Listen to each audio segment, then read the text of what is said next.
ভাবি, ভাইয়া তোমাকে খুন করতে চায়। তুমি এই বাসা থেকে পালিয়ে যাও। তুমি এই বাসায় থাকলে ভাইয়া তোমাকে শেষ করে ফেলবে। আমি চাই না আমার ভাই খুনের মতো এমন নিকৃষ্ট কোনো কাজ করুক। এখনো সময় আছে ভাবি, তুমি পালিয়ে যাও। তুমি যে স্বামীকে জীবনের থেকেও বেশি ভালোবাসো, সেই স্বামী তোমাকে খুন করার জন্য উঠে পড়ে লেগেছে। বাসায় হাজার রকমের বিষ নিয়ে এসেছে, আর ছুরিকাচি তো আছেই। এসব তুমি কি বলছো রূপা? আকাশ তোমার বড় ভাই হয়, নিজের ভাইয়ের সম্পর্কে এমন বাজে কথা বলতে তোমার বিবেকে এতটুকুও বাঁধলো না? আকাশের সাথে এতগুলো বছর ধরে সংসার করে আসছি। আকাশের মধ্যে আমি এমন কোনো খারাপ কিছুই দেখি নাই যা আমার মনে আঘাত দিয়েছে। ভাবি, তুমি আমার কথা বিশ্বাস করো। ভাইয়া সত্যি তোমাকে মেরে ফেলতে চায়। ভাইয়া তোমাকে মনে মনে অনেক সন্দেহ করে। ভাইয়ার একটা ফ্রেন্ড আছে না, মিলন? মাঝে মধ্যে আমাদের বাসায় আসে। ভাইয়া মনে করে তোমার সাথে মিলন ভাইয়ের কোনো অ্যাফেয়ার রয়েছে। তাই ভাইয়া তোমাকে মারার জন্য বহুদিন ধরে পরিকল্পনা করছে। আমি বাসায় থাকায় ভাইয়া তার কাজে সফল হচ্ছে না। আমি তোমাকে অনেক ভালোবাসি, নিজের বোনের থেকে কোনো অংশে কম না। তাই আমি চাই না আমার ভাই তোমাকে মেরে আমার একটা ভালোবাসার মানুষকে আমার থেকে দূরে সরিয়ে দিক। তোমার মন মানসিকতা এতটা খারাপ হয়ে গিয়েছে রূপা? নিজের ভাইয়ের সম্পর্কে বাজে কথা বলতে দুইবার ভাবছো না?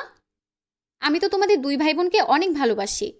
তোমাকে কখনো কষ্ট পেতে দেই নাই। এই যে আজকাল ভাবি ননদের মধ্যে হিংসা বেশি চলে, আমাকে কখনো দেখেছো তোমাকে হিংসা করতে? এমনও সময় গিয়েছে আমি নিজে না খেয়ে তোমাকে খাইয়েছি। আমি নিজে ভালো কাপড় না নিয়ে তোমাকে নিয়ে দিয়েছি।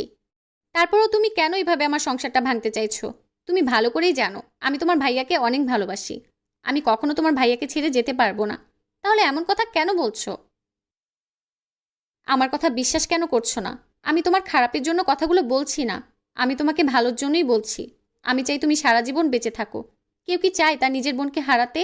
আমার ভাইয়া আর মানুষ নেই, সন্দেহের বশে অমানুষ হয়ে গিয়েছে। তোমাকে ভাইয়া খুন করতে চাইছে। আমি বাসায় থাকায় সফল হতে পারছে না। আমি যখন এখান থেকে চলে যাব, দেখবে ভাইয়া সুযোগ বুঝে ঠিক তোমাকে মেরে ফেলেছে। আমি থাকতে এটা কিছুতেই হতে দিব না। ননদ ভাবি মিলে কি বলছিস? কি হতে দিবি না? কিছু না ভাইয়া, সেটা আমার আর ভাবির বিষয়। আমাদেরই বুঝতে দাও। তোমার এত ননদ ভাবির মধ্যে ঢুকতে হবে না। আজকে আমি শপিংয়ে যাব। ভাবিকে বলছিলাম আমার সাথে যেতে। ভাবি যাবে না, তার নাকি টাকা নেই। তাই আমি তাকে বলছিলাম আমার কাছে টাকা আছে। টাকার অভাবে তুমি যেতে পারবে না, আমি থাকতে হতে দিতে পারি না। তাই ভাবিকে যাওয়ার জন্য জোর করছিলাম। তুমি আমাদের কথার মাঝে এসে ডান পা চালিয়ে দিলে কেন? যাও গিয়ে নিজের কাজ করো। খুব পাকা পাকা কথা হয়েছে, তাই না? বড় ভাইয়ের মুখে মুখে কথা বলতে শিখে গিয়েছিস। তোকে এবার বিয়ে দিয়ে বিদায় করে দেব। পরের বাড়ি গিয়ে নিজের স্বামীর সাথে এত পাকা পাকা কথা বলবি? পাকা পাকা কথা আমার একদম সহ্য হয় না। তুই জানিস না, তোর ভাইয়ের মুখের উপরে কেউ কথা বললে তোর ভাই সেটা সহ্য করতে পারে না, প্রচণ্ড রেগে যায়। তারপরও কেন তুই তোর ভাইয়ের সাথে মুখে মুখে তর্ক করিস? আর একদিন যদি আমার মুখে মুখে তর্ক করতে দেখেছি, তাহলে তোর মুখ আমি সেলাই করে দেব। ভাইদের সাথে তর্ক করাই হচ্ছে বোনদের কাজ। বোন হয়ে যদি ভাইয়ের জ্বালা তৈরি করতে না পারি, তাহলে কেমন বোন আমি? দুদিন পরে এমনিতেও আমাকে বিয়ে দিয়ে তাড়িয়ে দিবে। আমাকে মনে রাখার জন্য হলেও আমি তোমাকে এই কয়টা দিন ভীষণ জ্বালাবো। আমি চলে গেলে তখন তোমাকে কে জ্বালাবে? আমার কথা হাজার মনে করলেও আমি আর তোমাকে জ্বালাতে আসবো না। যেমন তুমি ভাবিকে বাবার বাসায় যেতে দাও না, সারাক্ষণ তোমার কাছে রাখো, ঠিক তেমনই আমার বর আমাকে তোমাদের কাছে আসতে দেবে না, সারাক্ষণ তার কাছে রেখে দেবে। তখন দেখবো এত বকাঝকা তুমি কাকে করো। তুই ভালো করে জানিস তুই আমার কত বড় দুর্বলতা। সুযোগ বুঝে দুর্বল জায়গায় আঘাত করছিস, তাই না? একটা থাপ্পড় দিয়ে বড় বড় কথা বলা একদম বের করে দেব। আমার বোনের যখন ইচ্ছে খুশি হবে তখন আমার বাসায় চলে আসবি। আমার যখন ইচ্ছে হবে আমি তোকে দেখতে তোর বাসায় চলে যাব। এত ক্ষমতা কার আছে যে আমার বোনকে আমার থেকে আলাদা করে দেবে? দরকার পড়লে তোর বরকে নিয়ে এসে আমাদের বাসায় রাখবো। দরকার পড়লে তোর বরকে ঘর জমে রাখবো। আমার বরের তো আর কাজ নেই তোমার বাসায় এসে ঘর জামাই থাকবে। আমার বরের কি নিজের বাসা নেই যে সে অন্যের বাসায় এসে থাকবে? কখনো আসবো না তোমার বাসায়। তোমার সাথে কথাও বলবো না। তোমাকে একটু জ্বালাই বলে তুমি আমাকে অনেক বকাঝকা করো। আমার সাথে অনেক বাজে ব্যবহার করো। আমি অনেক কষ্ট পাই, বাহিরে প্রকাশ করি না তাই। তোমার সাথে আর কখনোই কথা বলবো না। কথাগুলো বলেই অভিমান করে নিজের রুমের দিকে চলে গেল রূপা। আকাশ রিয়ার দিকে একবার তাকিয়ে বাইরে চলে গেল। রাতে রিয়া নামাজ পড়ছিল।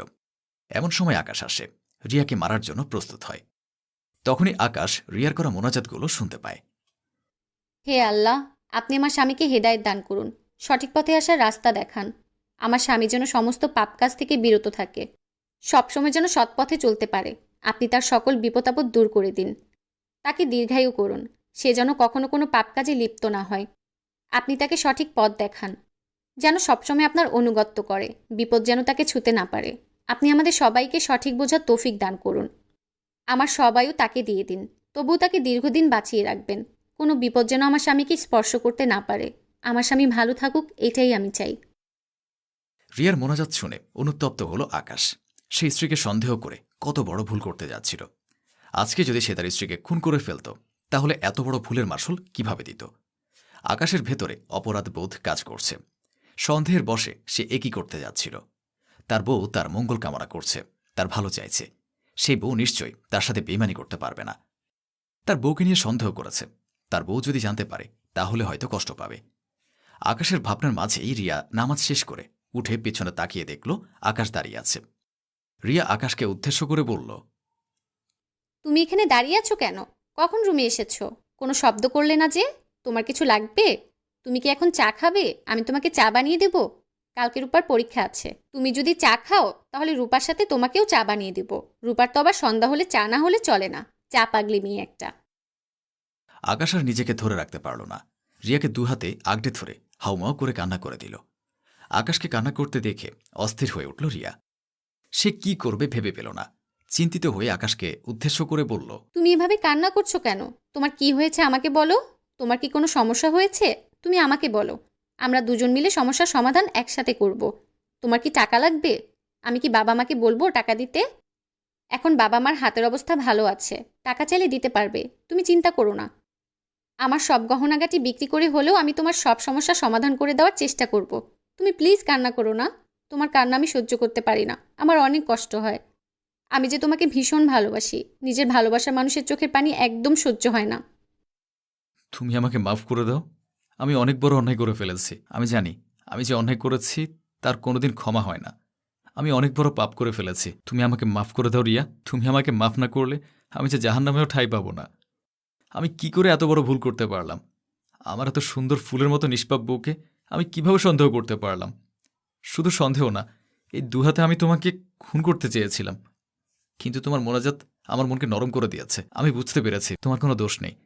আমি নিজে তোমাকে সন্দেহ করেছি, আর সবকিছু না জেনে শুনে সন্দেহের বশে তোমাকে খুন করতে চেয়েছি। তুমি প্লিজ আমাকে মাফ করে দাও।